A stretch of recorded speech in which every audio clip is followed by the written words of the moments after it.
Hey, so it's twilight, and I suppose this is a good moment as any to talk about this. My relationship to addiction, in my case, weed at this moment, but I've had different addictions throughout my life, and Cptsd or complex trauma.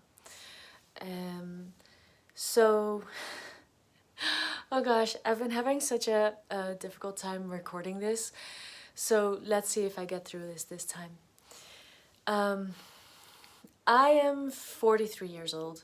I have had a very traumatic youth, and then like right up to like I was about 24, 25, and then it got less and less and less, the traumas.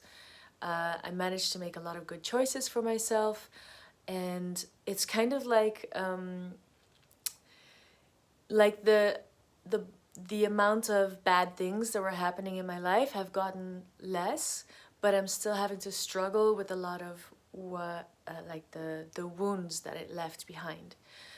And one of the first things that I want to say is that when when you have an addiction, it's usually because there's pain, and I would say that it's even the kind of pain that, whether it's true or not, is perceived as it can't be resolved. So there's a sense of bleakness that I can not get out of this pain. I can't get out of it now, but I might not be able to get out of it for a long time, or not even ever.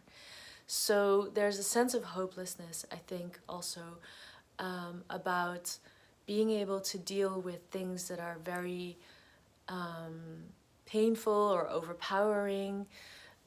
Yeah, whether you even have control over things. So in my case, like weed, it kind of, whatever the thing is that helps to escape that pain is like literally for a moment temporarily taking you out of the pain. So I would really hope that anyone who's not ever experienced these things, that you really have, please, compassion for someone who either is or experiences themselves going through like constant pain. Yeah. Okay, so whenever I go into smoking, it has been like when it started in 2020, when I picked up smoking weed, I was very harsh towards myself. I was like, I was very critical. I was like, you're only gonna do this for this one time. And honestly, in the last 5 years of using this plant and this drug, I've become milder, and become like, okay, I understand that I cannot beat myself into submission. That is not an okay thing to do anymore. And I have been allowing myself to use to get high, basically, or low or stoned, whatever you want to call it. I opt for high CBD, or what do you call that? High CBD and low of the THC, because in the past when so now I'm gonna have to tell a story. So when I got to the Netherlands, I was almost 17, and when I was around 19, I started working in a coffee shop, and that is a cafe where you can buy marijuana, and it's legal in the Netherlands to smoke it or whatever, put it in pies or whatever. It's legal. And yeah, I wasn't smoking at the time. Sometimes I would, but never enjoyed it, so it wasn't really something that I was interested in. It would make me quite paranoid and feel really uncomfortable in my own skin. It made me feel like unable to control even feeling a sense of safety. So yeah, I wasn't really interested in it. And then in 2020, I was really spiraling down because of like having to stay locked in, and a lot of my traumas were like revving up, and I felt stuck in my mind. I was having the same thoughts over and over, and I could tell that as time went on, I was getting more and more stuck and feeling just more and more helpless about it, just seeing myself worsen over months. And then my friend said, make a prayer to Santa Maria. And I didn't realize it at the time because I had to go ask her. And she was like, yeah, I meant, Joan, smoke a joint. And so because I had this background of working with the plant drug in coffee shops and knowing a lot of people who smoke, it was not something that I was afraid of. So I was like, okay, well, maybe this will work. And with my partner at the time, and we just went to a coffee shop and bought a joint and came home and like smoked it. And the thing is, what happened,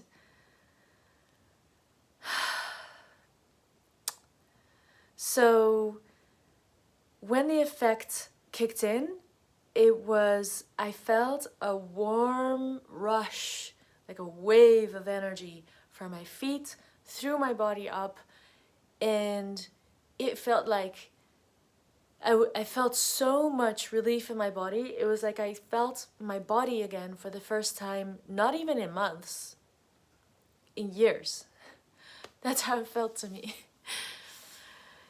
And yeah, I couldn't believe it. I felt a little scared, but I was also like so relieved. Like I really needed help. So having that happen, and it was like, whoa, I suddenly got creative again. I suddenly just could feel my body. I felt like laughing. I felt like dancing. It was like I could see the sunlight again. And yeah, that's actually how I've remained feeling that way.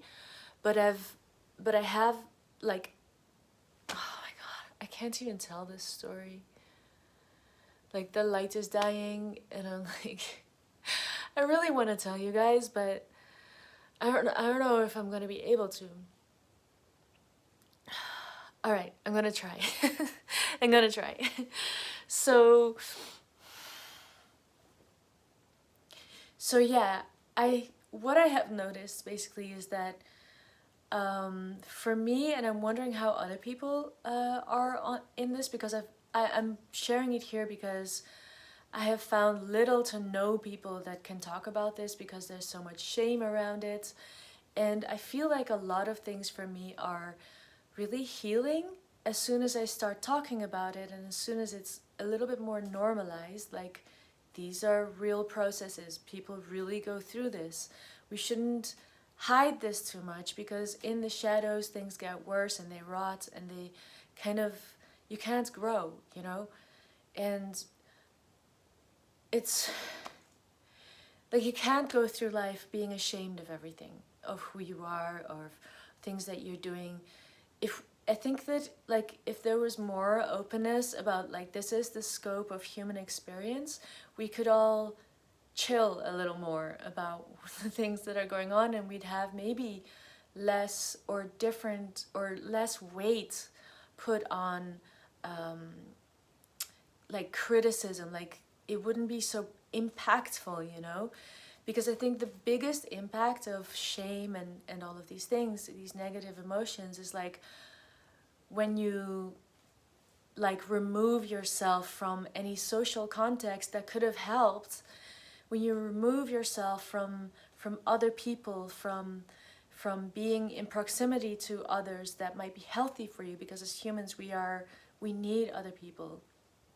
And when you remove yourself and tell yourself inside of your own being and head, you tell yourself, I am so wrong for doing this. I shouldn't tell anyone because I should be ashamed. I should not be doing this. And all the while, you are there in pain, and there's some reason that is propelling you towards escapism or using something to help you not feel so much pain all the time. So I think there should be a lot of compassion for that. And I know from my life that the ways in which I have not been a nice social person, or not that I haven't been able to tell the truth to the other person that I was with or something like that, that I know that it can be hard to work with these things like shilt and game, guilt and shame. Shit and game, yeah. It's a shit game. It is.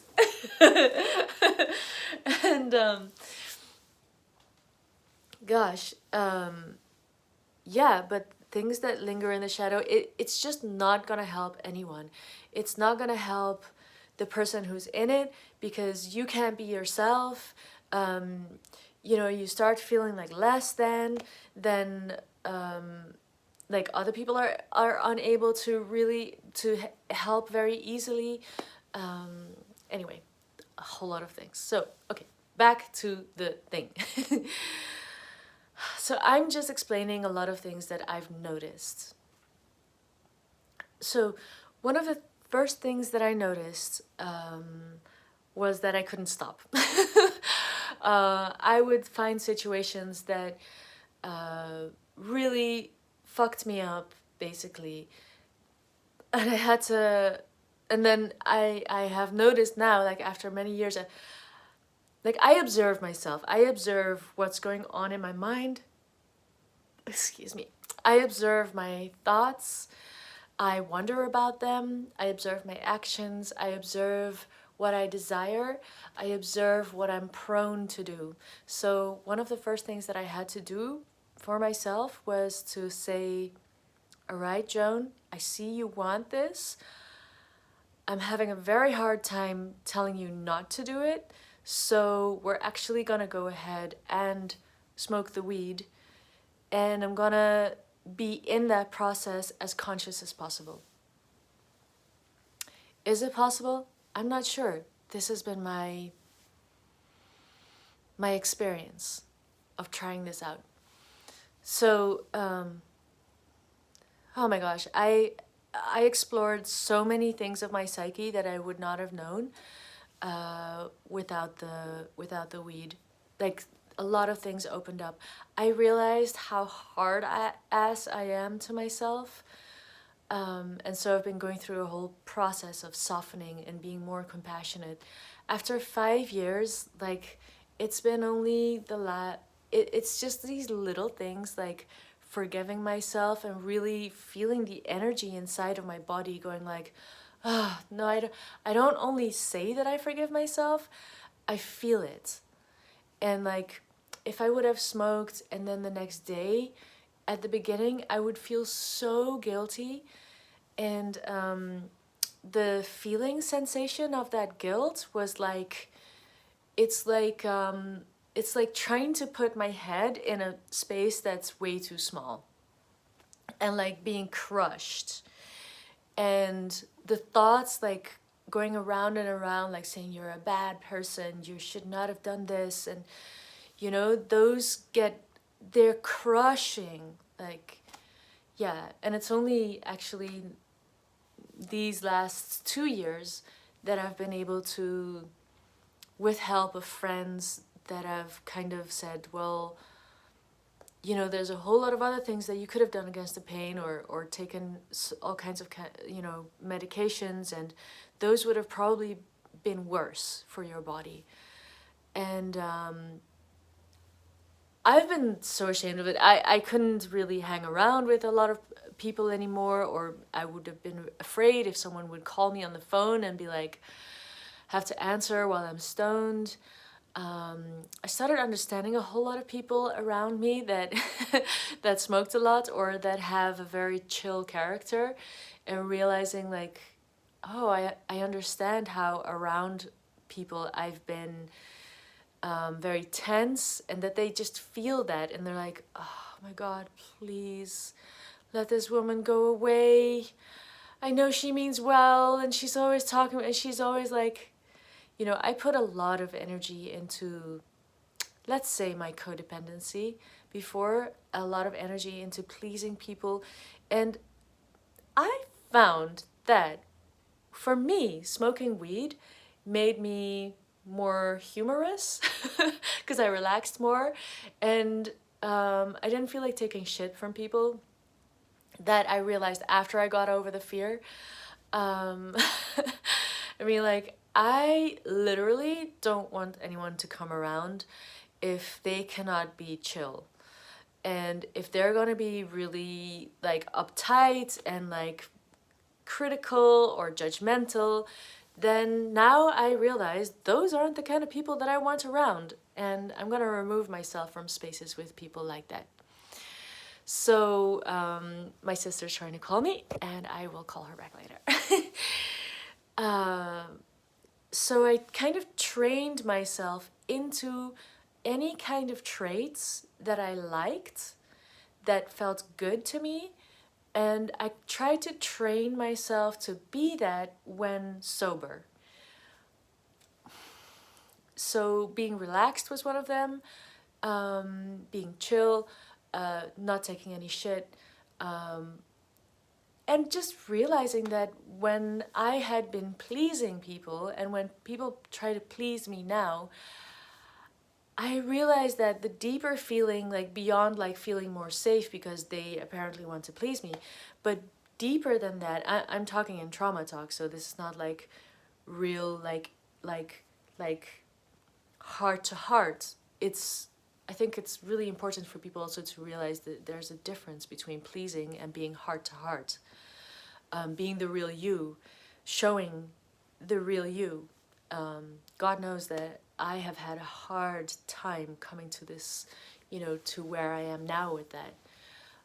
I now, in situations where I feel safe enough, I don't want to be anyone else than me. And that hadn't opened up to me entirely. You know, maybe I'm still opening that up a lot. I think so. But to be just myself and to show this is what I'm dealing with, or, you know, I'm having a hard time with this, or being just happy as just the way that I am. Yeah, smoking weed helped, like, was a way that I was working through a lot of things. And every time that I would smoke, I would also release tension about that it's a bad thing, or that I'm doing a bad thing, or that I'm a wrong kind of person. And that's also been a really, really long process. There's a lot of things in my life that I look at and like pick at, and that I realize that I can't keep beating myself up for things that are just human. Like, I keep thinking there's nothing inherently wrong with me. I've just been told to bash myself, you know, to keep myself in line. And I think it's hurting a lot of people, and it's been hurting me a lot, being so isolated and having to feel so much shame and keep myself in check. I've actually started to really feel the inner child, let's say, that I think in my life I'm trying to set her free. That's basically it. And if she does it through smoking weed, then I'm gonna try and work with that. But I'm also like trying to find better ways. So one of the ways, for example, that I try to do that is eat really healthy, so that at least my body can compensate as best as possible. You know, try to balance it out with all kinds of things. Start doing sports. Realizing that there's kinds of sports that or activities that I've been doing all my life that are, again, in that whole like area of beating myself into submission. And I thought I would just talk about this, but I feel myself just feeling like, God, do I, like, tired, like really tired of it. Yeah, I have been smoking the last 2 days after I did a model shoot, and I knew the reason why I did. It was like I had to drive 2.5 hours there and 2.5 hours back, and I was really, really so tired. I have visual impairment, and so driving for me is, yeah, it takes a lot of energy. And then I don't know, I also had a lot of fun, so it was okay. But when I got home, I knew, like, I'm gonna smoke because I'm so tired. I'm like pissed off. I'm so tired. I think that with the complex trauma that I've had, I notice a lot of times that there's actually like kind of big reserves of anger, and like not being able to express the anger and let the energy like flow and do things that are good for my life. I've had like 40 or 42 years of suppression. You know, and that just starts in childhood, so it's not like something you can change. It's like something you grow into and then have to like painstakingly like change, or sometimes I guess you could take a leap and a lot changes, but it's definitely, it's a body change. It's like the whole body having to rearrange, and that's also what it feels like. So yeah, this time I felt all of this. So there is some kind of correlation, right, to the way that weed can make you feel, like completely accepting, like completely embracing whatever is.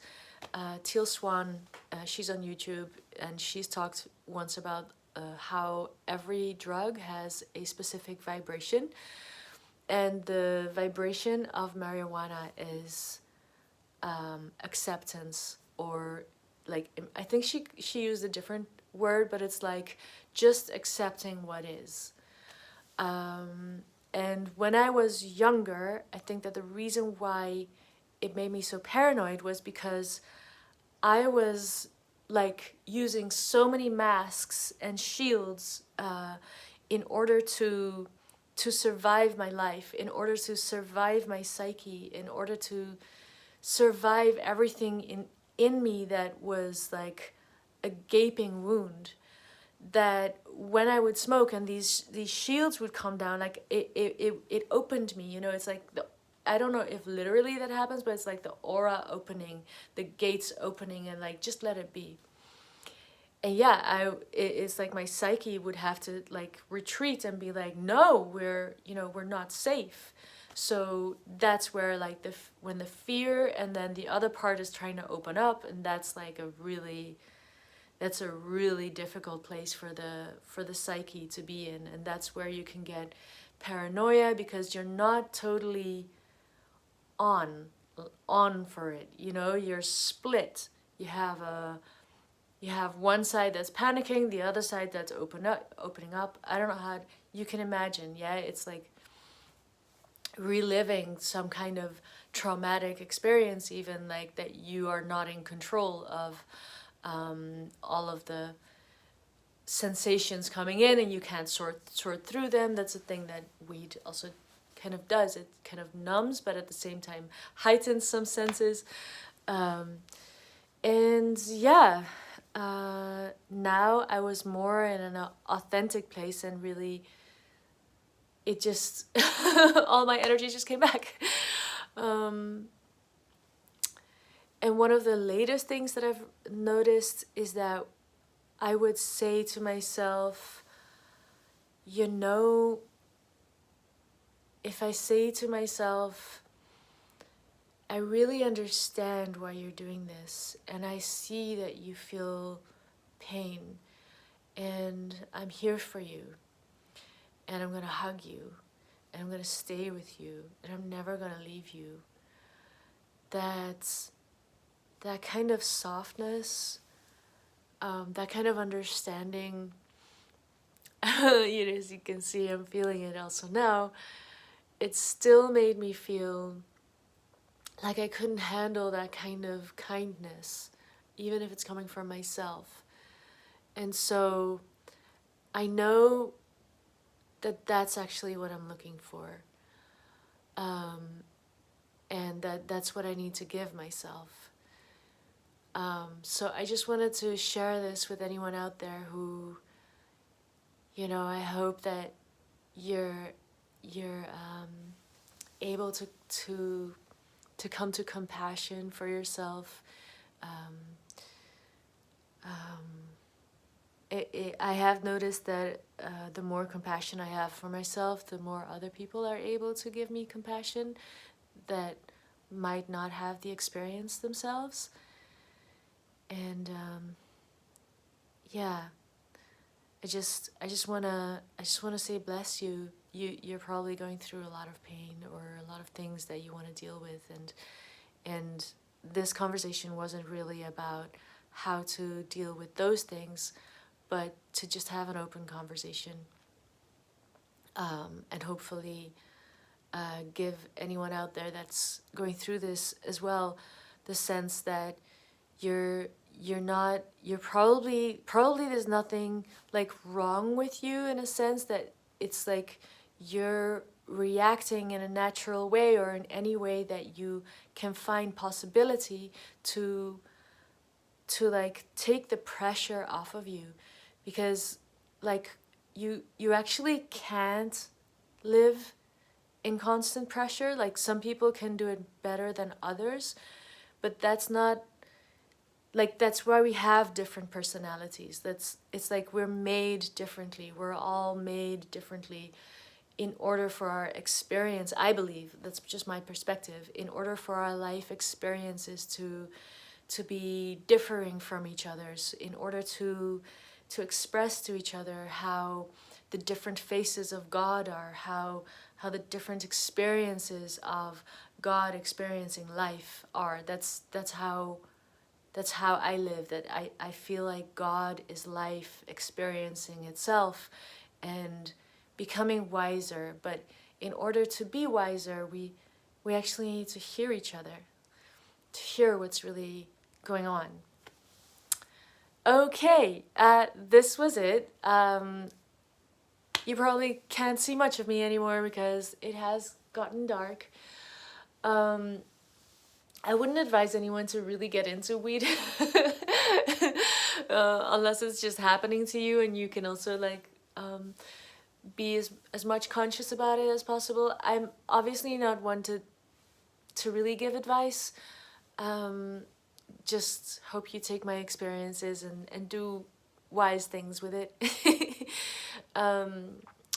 It is like after smoking, it's very difficult for me to like be awake, get up in the morning. I do feel very relaxed, but it's also like something has been dulled, and I need to like rebalance again to come back to reality, because if the pull to use the weed is very strong, it can also start to feel like I need to smoke as soon as I get back to reality, like something hits me in the face and I need to smoke again. And I really do understand that kind of feeling.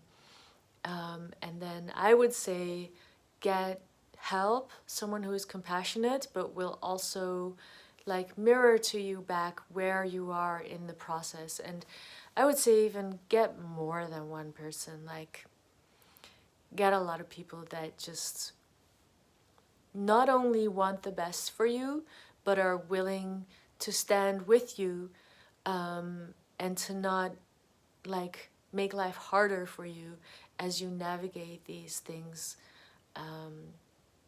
And what I especially wanted to say is like,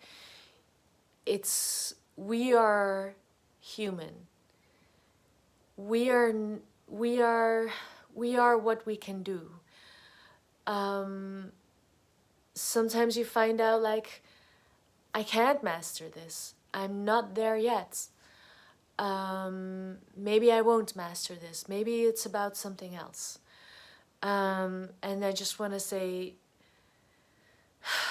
whatever is that, like, this was really important for me to forgive myself a lot of things, and it took a long time, but to see that it's natural what I'm feeling because of things that have happened.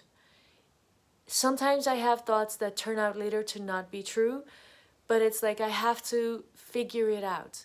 It's not, I cannot just close the door on myself and say, forget all of that, forget all of your feelings, forget all of the roiling pain inside, and move on as if it's not there. That would literally be abandoning myself. So hang in there. Do the most loving things that you can for yourself. Try out different things. See what will work for you. And I send you so much love.